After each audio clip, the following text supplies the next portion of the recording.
चलिए मैडम, आपका शुभ नाम? मेरा बलबीर गांव का नाम? दलीराजा। आपका भी दलीराजा से ना? चलिए देखिए, अभी आप लोग को स्वयं शक्ति वेलफेयर फाउंडेशन संस्था की ओर से एक्यूप्रेशर ट्रीटमेंट दिया जा रहा है ना। हमारे शरीर को चलाने वाली होती मेन नसें, नसों को चलाती है रक्त संचार। जब हम कार्य करते हैं, उठते बैठते चलते समय भार पड़ने से कई बार नसें दब जाती है। जैसे कि अभी आप लोग बैग उठा रहे हैं ना, तो बैग से क्या है, यह शोल्डर का नसें आपकी दबती है, ब्लॉकेज होता है और रक्त संचार नहीं होता, इसलिए यहाँ पे दर्द भरा रहता है। और एक चीज़ ध्यान दीजिए, अगर वो दर्द आप ध्यान नहीं दिए तो धीरे धीरे हो सकता है कि वो नसों में कमजोरी आ जाए, और जब कमजोरी आ जाती है तो झिंझनी अकड़न चालू होता है।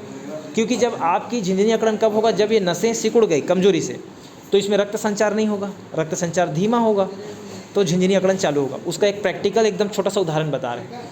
आप पैर को मोड़ के बैठ जाओ 1 घंटे तक, बढ़ जाता है क्योंकि रक्त संचार होता नहीं है, पैर मोड़ के बैठ गए, नसी दबी हुई है। वैसे ही जिनके शरीर में झिंझनी अकड़न रहता है ना, रक्त संचार नहीं होता, रात में आधा गिलास गुनगुना पानी में आधा चम्मच डाल के घोल के बढ़िया पी के सो जाना। तो वो क्या करता है कि जब रक्त संचार नहीं जाएगा उन नसों में ना, तो झिंझनी अकड़न होगा, और झिंझनी अकड़न अगर ठीक नहीं होता है तो धीरे धीरे वो कमजोरी जो नसें हैं वो दूसरी नस से चिपक जाती है, वही साइटिका बन जाता है, वही साइटिका बनता है। और जो गांठ जो बता रहे हैं आप, वो कैसे हो जाता है, वो भी नसों की कमजोरी की वजह से। जहाँ पे नस में ज़्यादा कमजोरी है तो क्या होगा कि वहाँ रक्त संचार नहीं होगा, तो खून जो है वो जम जाता है वहाँ, और इसी वजह से वो गांठ पड़ना चालू हो जाता है।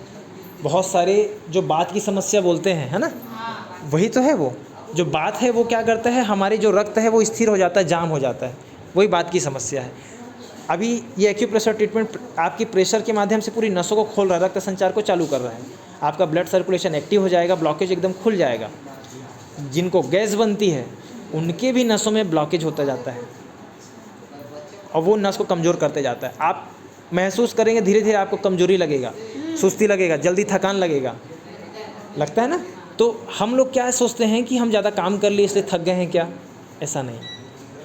आप थोड़ा सा कुछ समय पहले की अपने शरीर को देखिए तो आपको विश्वास होगा कि नहीं, पहले तो इतना जल्दी थकान नहीं लग रहा था।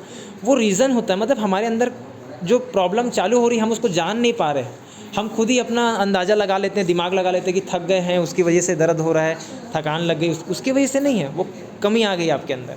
क्योंकि आपकी जब नस सिकुड़ गई है तो रक्त संचार धीमा हो रहा है, मतलब बिजली कम है। एक फेस उड़ेगा तो पंखा कैसे चलेगा? तो आप समझ लीजिए कि मशीन है, उसमें रक्त संचार धीमा हो रहा है, वो अच्छा होना चाहिए, ऑटोमेटिक आपका दर्द भी नहीं होगा और स्वस्थ हो जाओगे आप लोग। तो इसलिए ध्यान देना है हमेशा, है ना, चीज़ों को आप जुड़े रहेंगे।